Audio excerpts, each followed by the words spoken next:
Hello, everybody, and welcome to the Yankees on Deck podcast. I'm your host, Matt Cunningham, and the Yankees sweep the Philadelphia Phillies. Coming to this series, the Phillies had the best record in Major League Baseball, best winning percentage, and at 65 and 40. And the Yankees were able to sweep them and finally get back to 20 games over 500 at 65 and 45. And that's the first time they've done that since the stat came out. It was like June 6th through 9th. They were the last time they were 20 games over 500. So approaching almost over 2 months, and the Yankees were finally able to do that. I'm sorry, guys, I didn't have a recap episode yesterday. I actually went to the game. I went with a couple friends of mine. One of them is a Yankees fan. The other one is a Phillies fan. And we had a great time. The ballpark is just amazing. If you haven't been to Philly, I recommend going. Citizens Bank Park, it's just incredible. Fans there are super nice too. Obviously, you know, heard some smack talk, from Phillies fans, but saw a lot of Yankee fans there. And it was just a really good time. And I mean, my goodness. I mean, let's talk about this series. And look, I originally said, look, all the Brian Cashman quotes that came out and the GM stuff, we'll get to that. But I don't want to make this a crazy long episode because the Yankees are off today and they come back tomorrow. And I'm sorry guys, but I've been super busy with work. And I took off yesterday to go to the game, and I've been really busy today. So I kind of just want to summarize everything that's happened and then talk about the direction of this team and how we feel right now. And then obviously like the disappointment with the trade deadline, not doing more. I'm going to address all that. And then, yeah, that'll be today's episode. So to start, I mean, obviously the Yankees, they won the second game of the series. It was a nail biter back and forth. And the problem with that game that really upset me was the Yankees just bullpen management. And if maybe you guys saw my video on the Yankees on Deck Instagram, where I was just incredibly upset that Luke Weaver came out as a setup guy. This was on Tuesday, so 2 days ago. And Luke Weaver came out in the eighth inning, had a 7-pitch eighth inning. He was cruising. And Clay Holmes, who hadn't pitched in days and has had his struggles of late, he comes into the game, blows it, and everybody wants to be like, oh, he got ground balls, weak contact. No, he had a wild pitch that brought in the tying run. He just, he's like this. It's just the command is always flip of a coin. Luke Weaver's been rolling. He's been one of our better bullpen arms, if not the best bullpen arm for us the last several weeks, if not months. I mean, the guy has just been electric for us, and he barely threw any pitches. Why can't you just bring him back out for the ninth to close? He's feeling it. He has it. I don't understand it, man. I really don't. And that just really got me upset because, then the Yankees were just going back and forth for a bunch of innings. It was a 12-inning game. Yankees would score a run.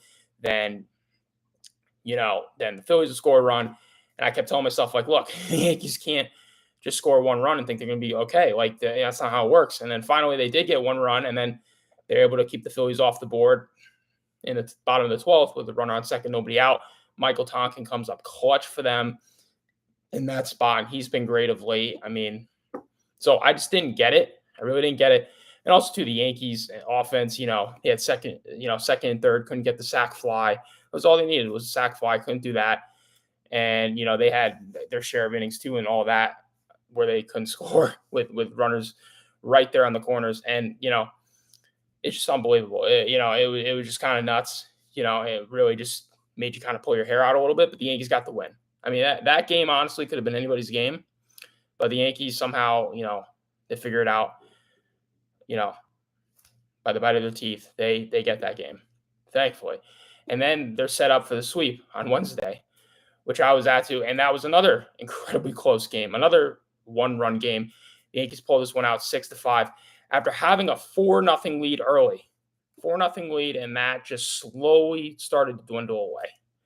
The Yankees got out to a 4-0 lead in the second thanks to a DJ LeMahieu grand slam. Who would have thought of that happening? And here's the funny thing. My buddy and I, so we're sitting So it's me and my two friends. We're sitting like upper deck level, like to the left of the foul pole. So we could like see the whole ballpark basically. It's pretty funny. I could actually see where I parked. I mean, that's how high up we were. But it was really cool actually to sit that high up and kind of see everything. And I was telling me and my buddy were just joking around, like, hey, if we get bases loaded here and DJ comes up, like, you know, he'll hit a grand slam. Like we were just saying it jokingly, like, oh, he'll hit a grand slam. And we were just laughing back and forth, saying that a few times. And then he comes up and he hits a grand slam. And the crazy thing is, right when he hit it, they had the fan interference review, right? Because they thought the fan, reached over, past the wall, like the fencing on the wall to try and catch it. And I could tell from where I was sitting, right, that the fan, his hand like was reaching out, but it was the ball was already going to go over the fence. Like it's not like he reached his hand out and the ball was a lot lower and it would have, oh yeah, that would have hit off the wall. No, he reached his hand out through the fence. Yeah, but the ball was raised like pretty high up. It would have went through the wall anyway. And so I could see that clearly even from where I was sitting. And I was like, that's a home run. That's a home run. Like they got to review that. Because originally it was just going to be a, you know, a 2-3 run double, right? But I was like, no, they got to review that. They got to review that. Because that originally was a double, base clearing double, but obviously, like I could see it, and then they reviewed it and then overturned it, grand slam, and it was nuts, man. It was absolutely nuts. And what's even crazier about this game is DJ LeMahieu drove in all 6 runs, the worst hitter on our team, and probably been the worst hitter in Major League Baseball, or at least one of the worst hitters in Major League Baseball. I mean, you look at his numbers, the OPS, the average, awful, no power. He drove in all 6 runs. He's the reason why we won this game. I mean, if he didn't do anything, we wouldn't have won because nobody else really did anything. I mean, we were getting runners on base. John Carl had a good game, couple of hits, and every ball he hit hard too was on the screws. Every ball he hit was on the screws. So he had a good game, but like nobody else really had like that big hit. Jazz Chisholm had a hit. Judge had an awful game. He had 4 strikeouts. But overall, like, I mean, if DJ don't do that, we don't win this game. And shout out to Nestor too. Nestor was cruising. The first like 3 innings, he didn't give up a hit, and he was absolutely dominant. And then the 4th inning, the Phillies then got to him. They scored 2 runs off him. Thanks to a couple of hits. One of them was they had a guy at third, and then Alec Bohm brought him in with a ground out. They were playing the infield back. Runner came in there. Nick Castellanos then after him had an RBI base hit to make it 4-2 Yankees. So Nestor then started to get into a little bit of trouble, but gave up a couple runs, whatever. I mean, overall, he was pretty solid, honestly. His final line, 5 1/3 innings, 3 hits, 3 earned runs. Weston Wilson also hit a home run to left center field. So, yeah, I was kind of unraveling at that point in the 4th and 5th inning for Nestor. Was able to get out of that 4th inning, just giving up 2 earned runs. But then the 5th inning just kind of, still was, kind of coming apart a little bit. But he kept it together. I mean, you have 5 1/3 innings, 3 earned runs, 6 strikeouts. Not a bad start by any means. And did give up that just 1 home run. And look, considering how on the road, and we've read the stats. I mean, like over 5 ERA, well over 5 ERA at sometimes in the 6s at certain points this year. But his road ERA, like we've said, is atrocious. And just the fact that he hasn't been able to really pitch well at all on the road, and the fact that he was able to step up today and give us some real quality innings. And then the Yankees pulled him at the right time, I think. And then after him, they brought in Weaver. He went an inning, gave up a run. That was on, another Nick Castellanos RBI hit to right field. Tommy Kahnle came in, pitched 2/3 of an inning, nearly gave up a home run to Hayes that Verdugo just caught at the wall. I couldn't even see the play happening because we were so high up. but I knew I was like, oh man, please don't go out, please don't go out, and it just barely stayed in the park. Then the new guy, Leiter Jr., Mark Leiter Jr., came into the game. He pitched an inning, gave up 3 hits, 1 earned run. He was shaky. Castellanos had another hit off him to bring in another run. That made it 6-5. And boy, all Yankee fans, but even myself and like any Yankee fan in that stadium, we were like biting our nails in terms of just how nervous we were. And the Phillies. I mean, they call them the Fighting Phillies for a reason. Like, look, I know they got swept, and that's pretty bad for a team. But I don't really want to gloat because most of these games, not all of them, they've been in the games. I mean, other than the blowout, right on what was that Monday night, they've been in these games. I mean, Tuesdays was anybody's game, right? The Yankees barely got that one, and then Wednesday was kind of the same thing, And then the Phillies, they had opportunities, uh, you know, in the ninth there. Schwarber got the leadoff hit, but then they just couldn't, they couldn't get it done. They couldn't get it done. Then you had Harper come up, and he hit into a double play. So, they really had opportunities, and they couldn't cash in.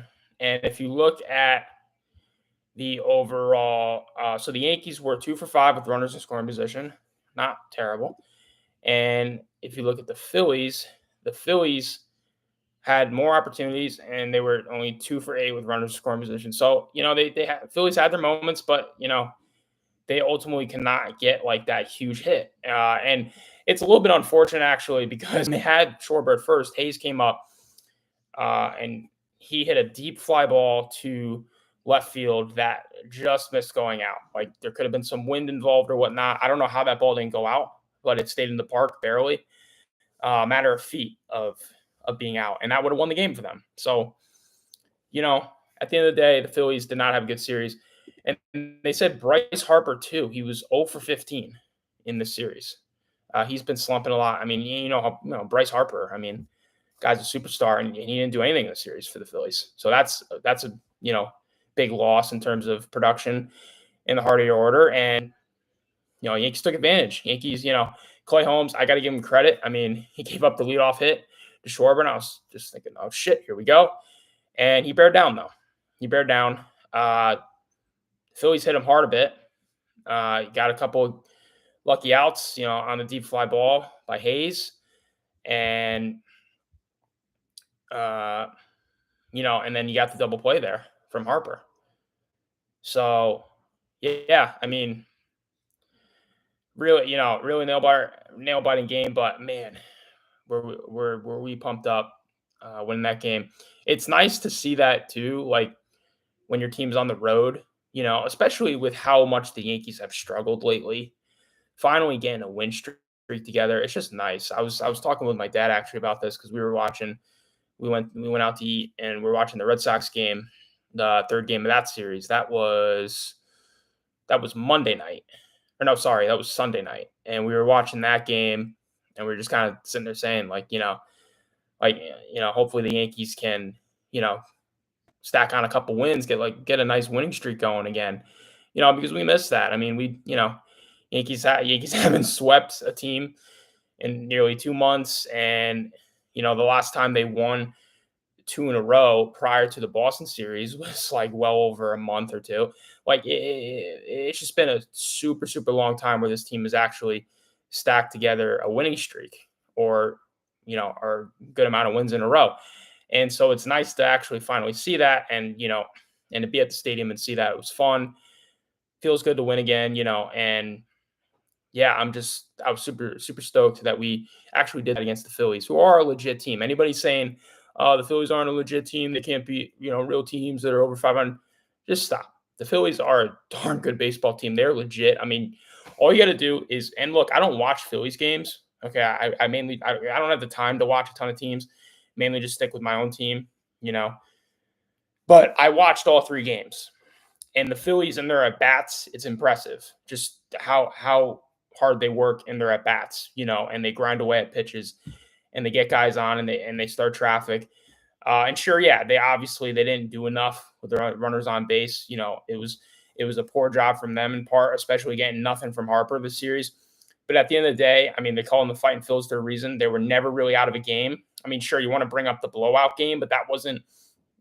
The Yankees got scoring early off Weaver, but then the Phillies started to come back a little bit, make it somewhat of a close game. And then it wasn't until like the middle half of the game that the Yankees then really just blew it out of the water.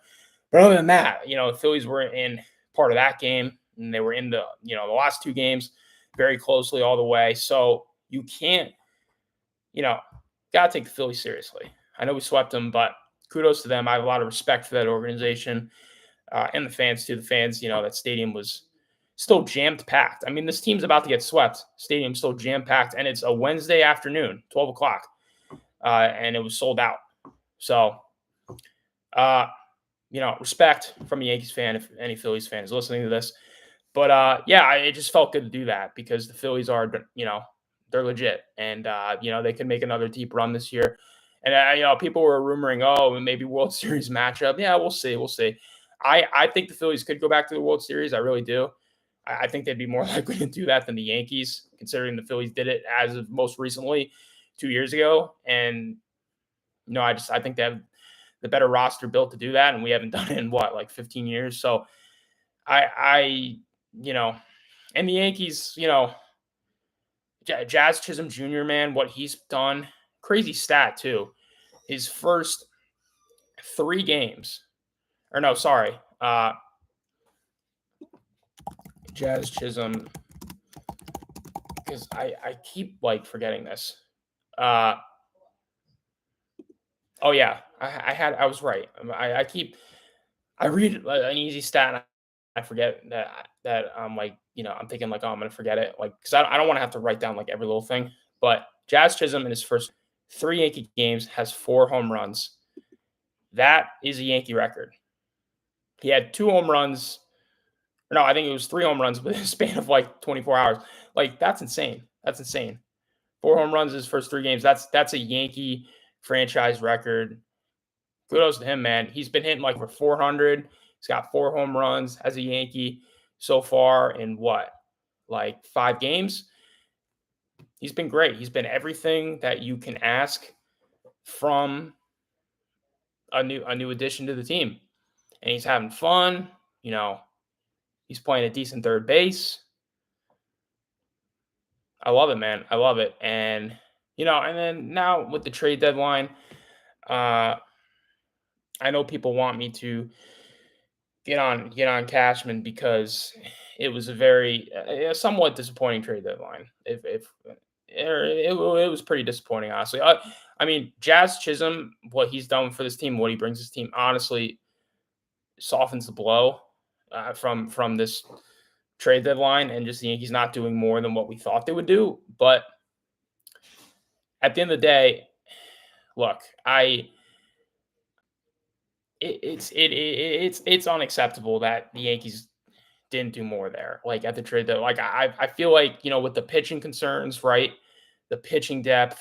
The one thing I won't get really too much on Cashman and the front office case on is the bullpen acquisitions, because Leiter Jr., I mean, that guy, if you look at his underlying metrics, he's really, really good. And it's last 8.5 innings pitched, he hasn't given up a run. And he's 33 years old. He has a 4.21 ERA when he came in. But he's in the 98th percentile whiff rate, 97th percentile in strikeout rate out of all pitchers. That's very good, obviously. And the Yankees need a bullpen guy that can strike people out a lot, because that's something they do lack a little bit in that department. And so he can really kind of be that guy. He's got a sinker, split finger fastball, curveball, sweeper, and a cutter. And his sinker and split finger have a chase rate of 33%. That's pretty good. And both of those pitches generate a 0.53 batting average, 0.53 slugging rate. And 2 of those pitches combined have a 62.7% whiff rate. That's very, very freaking good. But if you're just like general about things and you look up his overlying like overall stats, it's like, oh, this guy sucks. We traded for a 4-year array pitcher and we gave up a good pitching prospect for him, and Jack Neely in the minors. First glance, you hate it. Like that was me. Like I was in the car and was not driving. I was passenger, but I saw the alert on my phone and I looked at it. I'm like Merkleiter Jr. Like I've heard of him. I don't know a ton about him, but I saw the ERA and innings pitched. It's like, this sucks, especially for what we gave up. Jack Neely. Like I was like, what are we doing? But then I saw the under advanced metrics, and this guy's got good stuff. And they do say the ERA is a little bit inflated. And you look at his last appearances, last 8 or 9 innings, hasn't given up a run. He's been super productive. Came in a big spot for us, was able to get us out of it, striking out Brandon Marsh to keep the Yankees lead intact. So I honestly like the move. I like the move, but not like a big. It's not like a big flashy move, like people were expecting. Like Jazz Chisholm was a decent move. I mean, now everybody loves it. Playing his butt off right now, but he was like a decent move, and it's like, but it like can't be the move. Like that's what everybody was saying. That's what I was saying. And then the Yankees went out and got another bullpen arm by the name of Enyel De Los Santos. He came from the Padres, and he's got a lot of swing and miss as well. And he's like another 4 ERA guy, 4.46 ERA. Was with Cleveland in 2023, the Padres this year. His average fastball is 95.6, but he's big. He's big with that sinker. So the Yankees like pitchers like this, and they've been known to fix them. I mean, look, you can crap on Clay Holmes all you want and talk bad about him because look, I get it, he's not a closer, but the Yankees did make him a lot better than what he was with Pittsburgh. And they have done that with a lot of other arms too. I mean, Luke Weaver being one of them. I mean, do you guys remember Luke Weaver being anything like he was before coming to the Yankees? No. So I do have some faith and confidence with the Yankees in that department. So I'm really not going to bash them on that because they kind of know what they're doing in that area. They kind of know what they're doing in that area. But in terms of just getting Jazz Chisholm Jr. as the only bat and then calling it a day, like that, I'm like I'm pissed off about that really because like this should be the all-in year. Like I understand the Yankees' reluctancy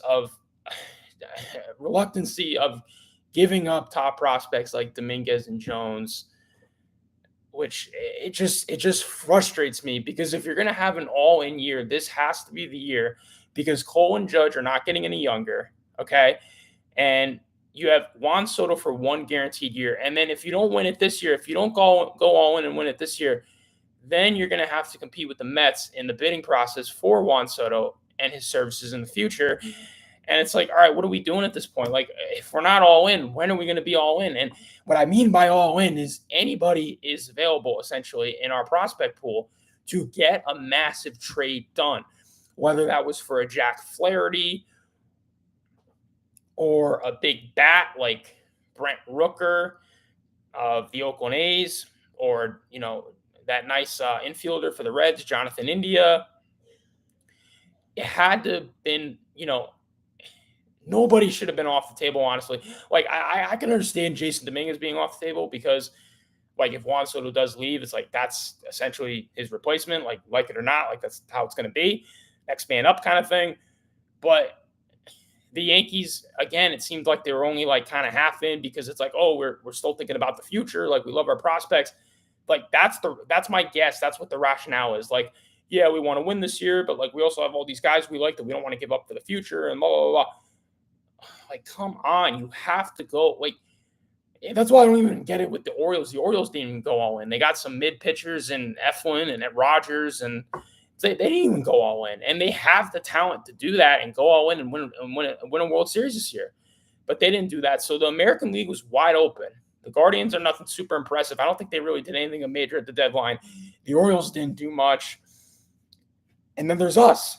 And I just don't understand. Like, I feel like there's got to be some more urgency here with Juan Soto under contract only for a couple more months. And then you got to compete for his services with the Mets, who can easily outbid you. Like, it just frustrates me, man. And look, I don't want to be super negative about it because honestly, look, if the Yankees were losing a ton of games right now, then we could be more upset about it. But right now they're winning. Right now they're getting guys back, getting healthy. Giancarlo Stanton looked great yesterday. TJ LeMahieu had an amazing game. I know it's one game, but hopefully he can start turning a corner. Gleyber Torres, I have no idea at this point. But Jazz Chisholm can play multiple positions. He's shown he can play third. He can play second. That's his primary position. If you need him out in the outfield one day in center, he can play there. He played there in Boston. So, in terms of the state of this team, I don't know. There's good things, there's bad things. Yes, I'm with you all on the frustration that they should have done more. I am.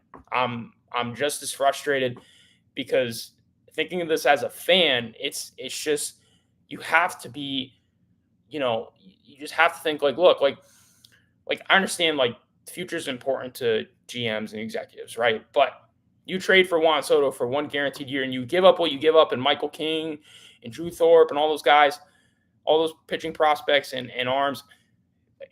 You have to realize that like this is the year you have to do it. Like I understand there's no guarantees in baseball, anything can happen.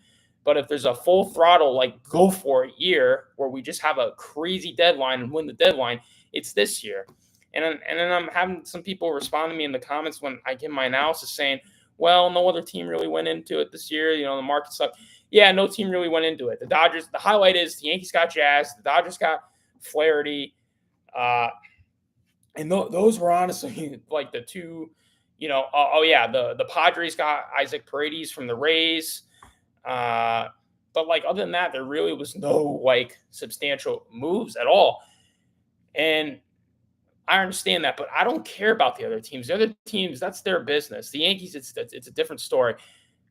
The pressure's on when we haven't won a title in 15 plus years, and we have two top five hitters in baseball. One of them for only one guaranteed year. Only a couple months left right now. 2 more months. Yeah, not including play. Obviously, it could be longer than that, like playoffs October. But you know what I mean. Only have him for a few more months, and then he's going to be a free agent, and then there's going to be a bit of a test to try and re-sign him, and there's no guarantee. So I don't get it. I really don't.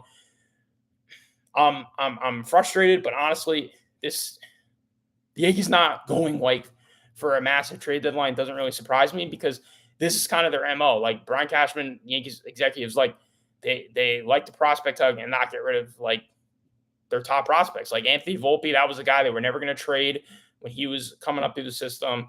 Like they said, nope, no way. And and now it's like that with Dominguez and Volpe. And I thought when they were, signing all those pitchers out of the draft that they were getting ready to move some top prospect arms like Hampton and Warren, but that didn't end up being the case. And then Brian Cashman, essentially, like I can read a couple of the quotes, but I mean, you guys have probably heard by now. I mean, Jack Flaherty, the rumor was that the Yankees didn't like his medicals. They asked Brian Cashman the other day on WFAN radio. He didn't really confirm that was the case. Just said they couldn't line up a deal in terms of value, in terms of what the Yankees were willing to give up to get him, and in exchange for Flaherty's services. And that can mean one or two things. That can either mean that yes, the medical report is true, that rumor is true, and that the Yankees just backed out of the deal because they're like, look, yeah, we don't like the medicals on his back because apparently that was the issue. Or it could just be, yeah, like they couldn't.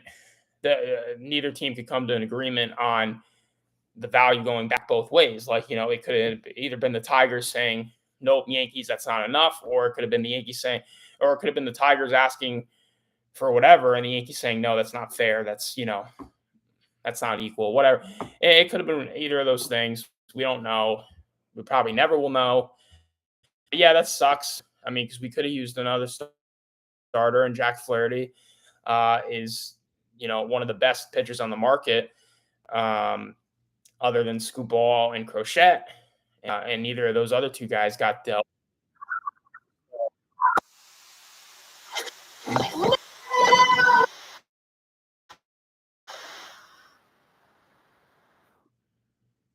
Sorry about that. That was some stupid ad that just popped up on my screen. Okay. Uh, because I had the Brian Cashman quotes right in front of me on the New York Post, and it just an ad that just went off. Okay, whatever. Yeah, but anyway, with Brian Cashman, it's you know at the end of the day, look, I was disappointed, but they did make some moves. They got Jazz at least, and I don't know. Let's just see where it goes. But what I will say, right, is if this season does end in another, you know, World Series, not having a World Series appearance, if it does end in that route and they get eliminated in the first round or ALDS or LCS, then I'll come back and say, yeah, you know, they didn't do enough, and that was evident by how they played in the playoffs. And regardless, I still think they didn't do enough. They didn't do enough. It's not acceptable. Like they should have been all in. And difference in belief, difference in philosophy, sure, but I think they should have did more at the deadline. Uh, you know, if that medicals report is true, like that could very well be true. And you could say, yeah, all right, well, Brian Cashman tried and they didn't want to end up with another Frankie Montas. That's totally fair.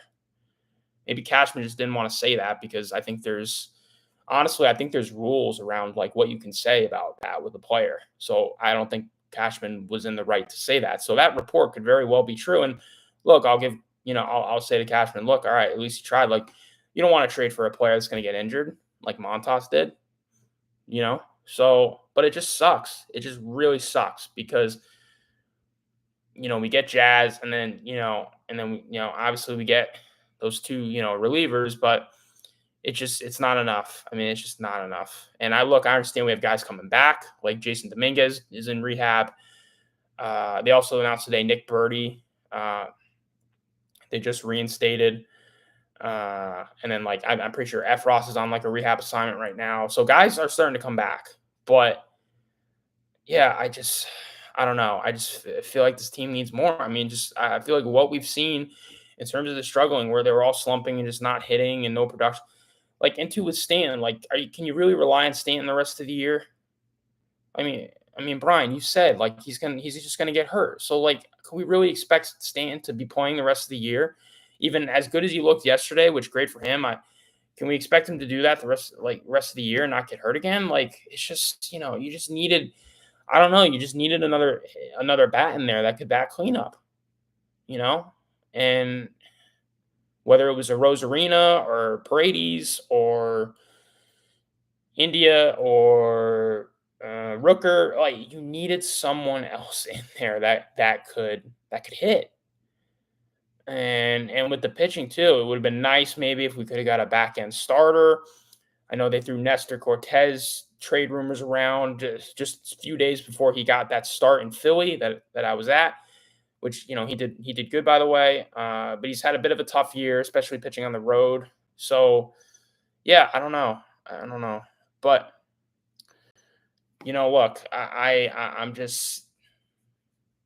kind of used to the Yankees kind of doing like this half stepping stuff at the trade deadline because there's just certain guys they don't want to have to part with. And all I'm going to say is, look, if you want to get value, you got to give up value. Sometimes you got to part with guys you don't want to part with. I mean, that's just things teams that end up going to the World Series and win it all sometimes have to do.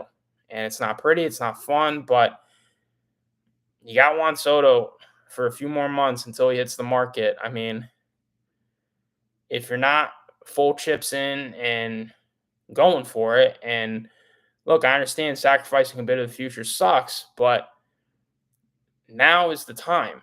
I mean, if you won it all this year, you can let Soto walk. I don't care.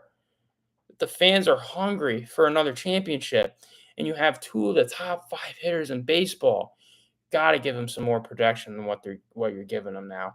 I'm sorry, but that's just the reality of it.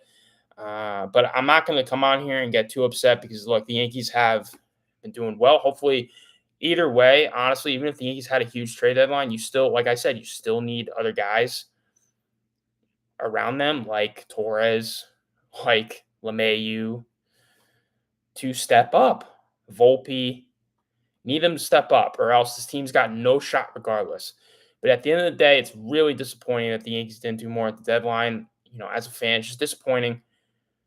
But with this Philly series, who knows? Maybe they could get hot at the right time and go for a deep playoff run. I mean, that's the hope, that's the expectation. And if the Orioles lose tonight, the Orioles play the Guardians tonight. If they lose, then we'll be tied for first place because the Yankees are off tonight. So we'll see what happens. Hopefully this team can just keep up the momentum. They've won 5 in a row, and tomorrow they have Toronto. I'll give you guys the pitching matchups real quick. And look, at the end of the day, if you want to tell me that I'm not being hard enough on Cashman, go right ahead. But at the end of the day, I'm just being completely honest with you. Like, I'm frustrated. I feel like they could have done more. They didn't do enough. And the Cashman quote's like, it's not surprising. Like, he's going to defend his moves, right? And then he's going to cite like guys that are coming back, like to fill some of the holes and what we expect from them. Like, that's all expected. So I'm like, I'm not going to even get upset. I'm just in disagreement. Like, we could have done more. If the Yankees didn't do anything, like, I would be even more upset, obviously. But they did something, and hopefully, I don't know. I just disagree. I feel like they could have went a little bit more all in with Soto. I don't know. But that's just me. At the end of the day, we'll see where this team goes. That's just my honest thoughts. And I don't want to get too upset about it right now because this team's rolling 5 in a row. Toronto comes into town tomorrow. Yankees have the easiest schedule this month where they could really, really take advantage. But all that talk's cheap, easy schedule. Still got to go out and play the games and win. So Yankees open up tomorrow, Friday night, 7 o'clock first pitch. Stroman gets the ball against Kevin Gausman. And we'll see how that goes. Thank you guys for tuning in to the Yankees on Deck podcast. And I will see you all very soon. Have a good night, everybody.